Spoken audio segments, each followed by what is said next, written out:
Switzerland plans to ban electric cars from the roads and order games consoles turned off. So no more games for anyone during power shortages in a bid to reduce energy consumption. But even worse than that, my back hurts, so I can't do the bounce intro for now. I think I'll get better soon though. This is being reported pretty much everywhere. For example, shops may need to reduce their hours, streaming services may need to be limited, and buildings may only be heated to 20 degrees Celsius or 68 Fahrenheit. Wow, that's pretty chilly. But it doesn't end just there. There could be bans on concerts, theater performances, and sporting events, all to prevent blackouts. Now, this is all happening because in Switzerland, 60% of a country's energy comes from hydro-powered means. But in the winter months, production slows down and the country relies on imports.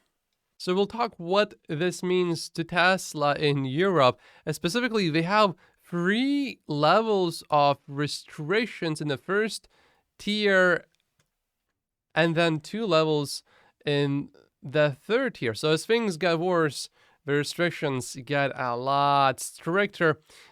So specifically for electric vehicles, as things intensify, electric vehicles will be limited to essential trips only.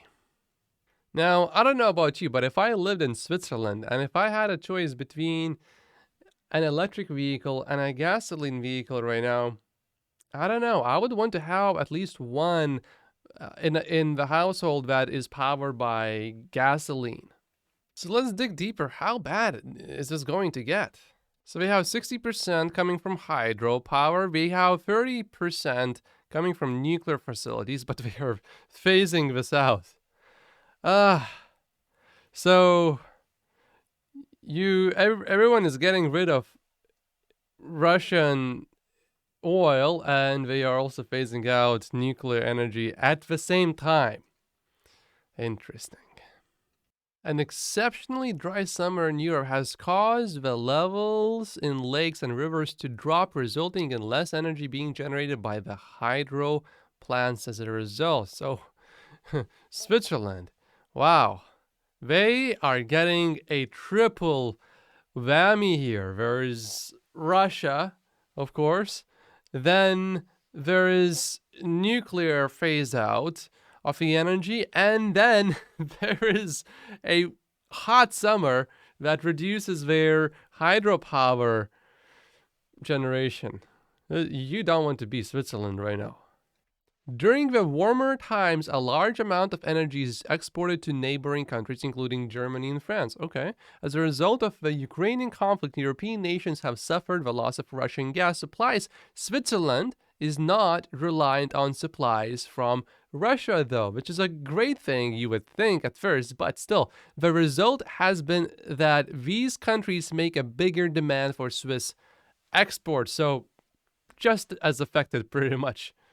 The whole world needs to hurry up and switch to renewable energy. Did you know that we only have about 47 years of reserves, proven reserves? So probably more as we discover throughout time, more and more oil. But right now, we only have about 47-ish years left of oil. So if we cannot find any more, only 47 years left.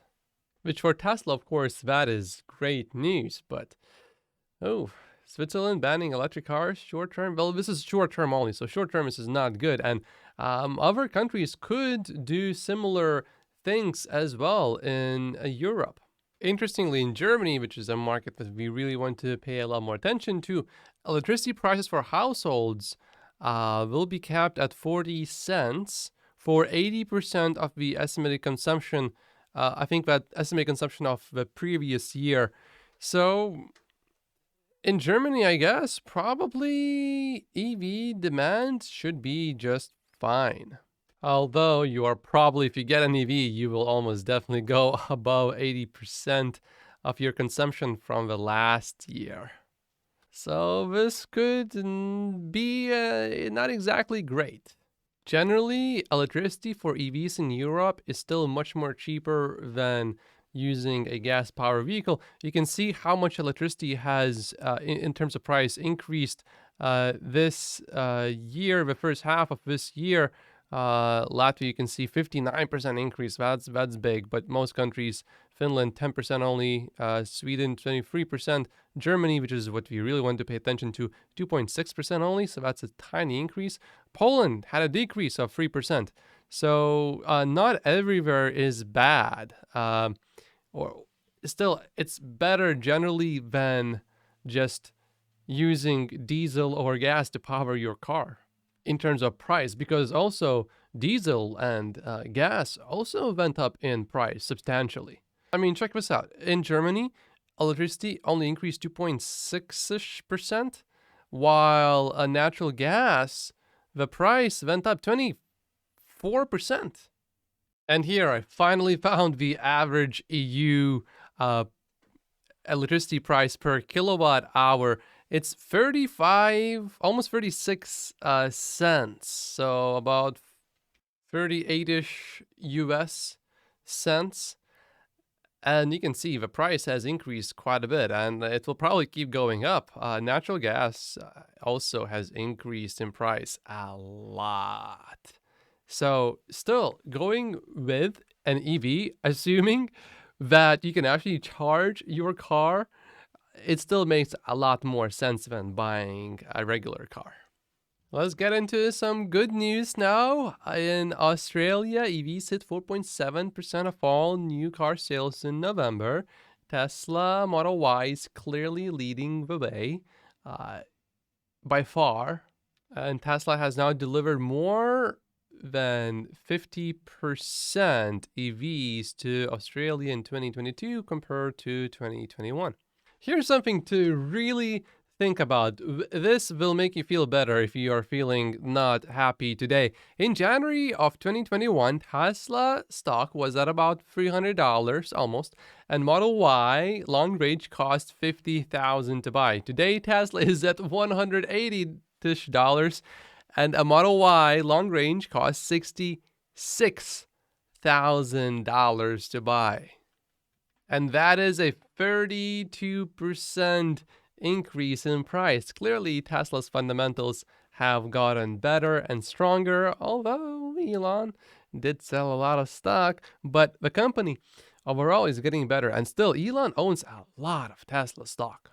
Looking at this investors.com data, Elon Musk still owns over $80 billion in Tesla stock. That is still an insane amount of money that Elon has tied up in Tesla.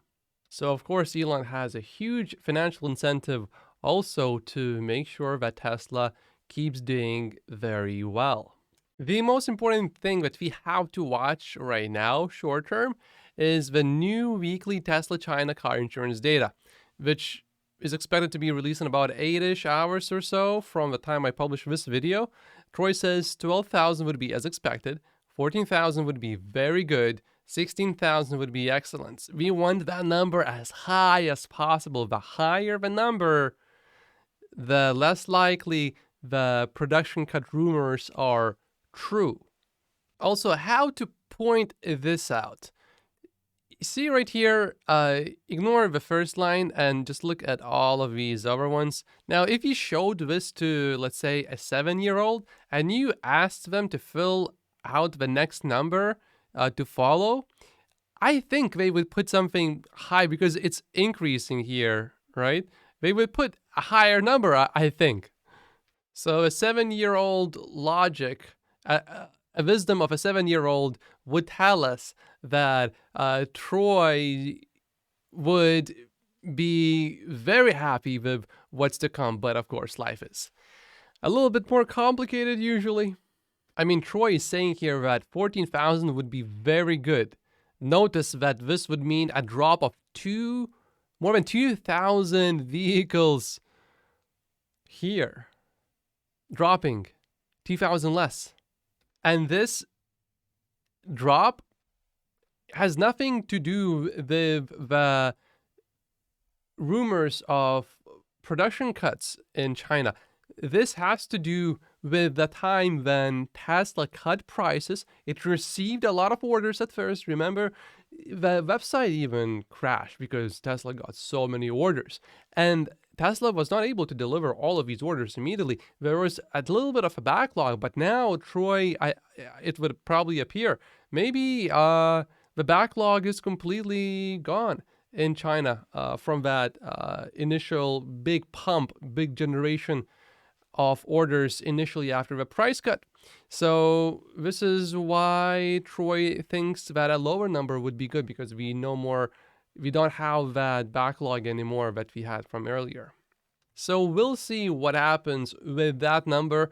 The higher the number, the less likely that the production cut rumors are true. So we want a high number. That would be really good. We'll watch for that. These are 48 reasons why I only own Tesla stock. My name is Matt Posius. Like and subscribe if you haven't yet, and I'll see you right here. Thank you so much for watching.